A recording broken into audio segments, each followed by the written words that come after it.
Hi Kenny, Morning. how are you? Good.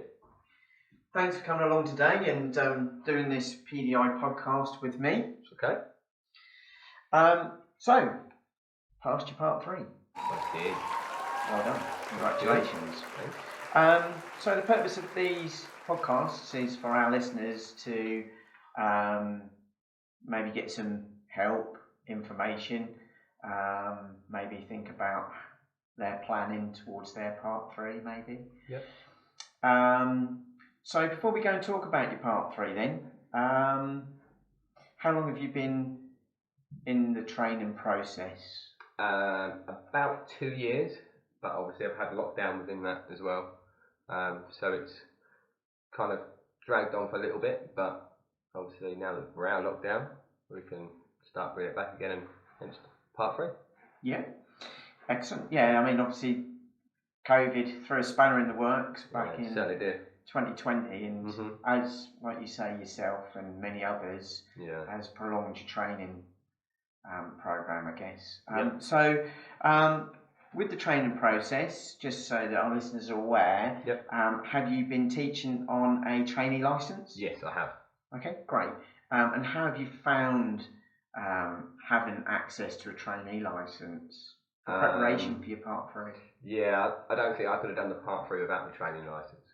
Okay, so you find it's been really beneficial? Yeah, really helpful, yeah. Good. So overall, how did you find the training process then? I wouldn't say it was easy. There's a lot to learn, but there's all useful information which you take out on your training licence. But the more you start doing it, the more it becomes more fluent and easier. Good. We always talk about the successes, and sometimes, and I know there's various forums out there to help PDIs become ADIs by passing the part 3. And I know there's various forums out there where they will talk about the unsuccessful attempts as opposed to the successful attempts. So I like to try and include that in these podcasts as well. And I understand this is your second attempt. It is, yeah. Yeah. Are you happy to talk about your first attempt? Yeah. And maybe the listeners might get something from that as to what they might try and avoid.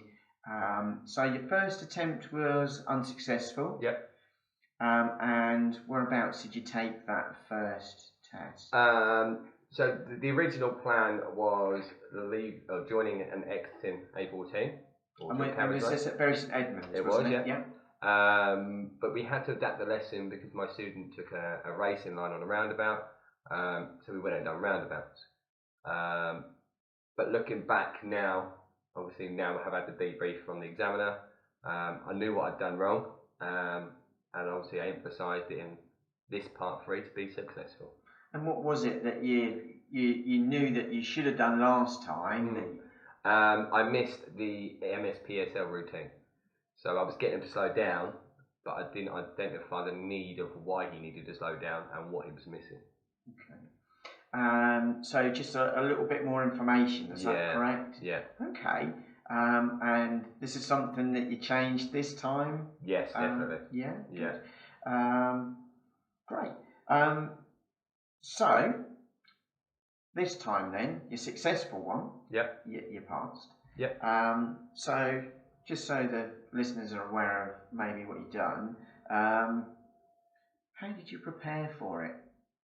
A lot of YouTube videos, a lot of training with like-minded students, so who are eligible to be doing what I've done for my part 3.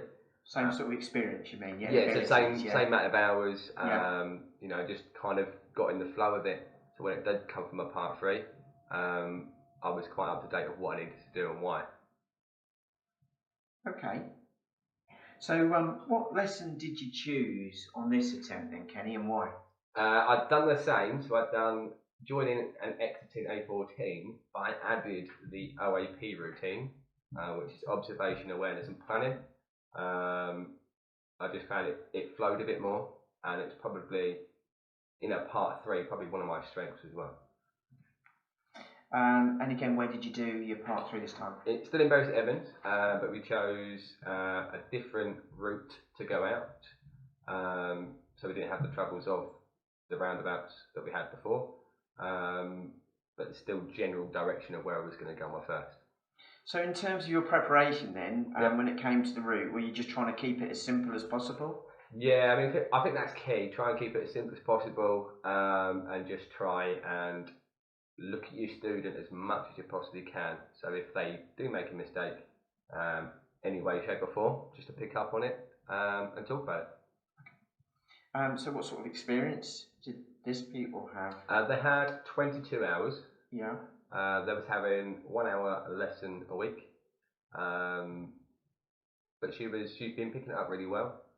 So I thought she was the right student. So what happened in the lesson then? So obviously you were successful. Yeah. You were doing dual carriageway driving. Mm-hmm. Did you have to alter the plan, adapt the plan? I didn't have to alter the plan. I adapted it slightly because she kept missing her shoulder checks on joining the dual carriageway. So we had to alter it slightly. So when we was coming off and joining, we kind of had to do a prompted talk, just to remind her that we still need to do that shoulder check. Okay. Is there anything else in the lesson that you would have done differently then? Yes, right at the end of the car park. What happened there then? Well, my student wanted to park forward into a bay. We'd gone too far, but rather than letting my student just carry on, rather than talk about it, I took control, rolled the car back without any reverse light, and then got to go in. Obviously, in reflection, I knew I shouldn't have done it, but because I knew it was the end of the test and I was a bit strapped for time, I just kind of done it. And that would have scored me higher, but yeah, it's self-reflection is key, I think. And I think that was some of the feedback from the enforcement officer, the examiner, wasn't it? Yeah. That you provided a really good lesson, however, right at the end. Right at the end. So what would you say to our listeners then, with regards to how you finished it? Any advice you'd give? Think about it before you do it, and maybe ask questions from your student, which may jog your memory a little bit more than what I did. Okay. And I guess it's not over until everyone stopped talking and the examiner's getting out of the car, I guess. Yeah. Lucky enough, I had quite a good examiner. She was very, very nice. We had a bit of a giggle all the way around because I messed up on my saying. So yeah, it put me more at ease than it did my first time. So I guess be yourself as well. Definitely. Try and be something. Don't be something that you're not. No, just be yourself and just remember what you've been taught. Yeah, excellent. So any other advice you'd get anyone else listening to this who are now preparing for their Part 3 test? Any advice at all? The only thing I could probably say is the 3 S's, which is see it, say it, sort it. I know it's been said a lot in podcasts, but that's probably, for me, that's the most useful information that anyone that's probably ever given me for teaching lessons. Yeah. So I know people focus on the word fault, but I like to change that to need. Yeah. And as you've identified, the main aim of getting through this from an examiner's point of view is that we're helping with their needs, keeping the car safe, and overall giving value for money. Yeah. Would you agree that's what happened on your Part 3? Yeah, definitely. I mean, that was the first time she'd done dual carriageway. And obviously once I passed and I took her home and she was really happy. And now she can obviously drive to her dad's in Cambridge because she's now tackled A14 and got over her nerves. So in my eyes, we've done what we said we were going to do, but we've also met that need so she can drive to her dad's. Fantastic. So you can relax for a little bit now and then prepare for your standards check. Yeah, just for a little while. Just for a little while. No, thank you for coming along today and doing this podcast with us.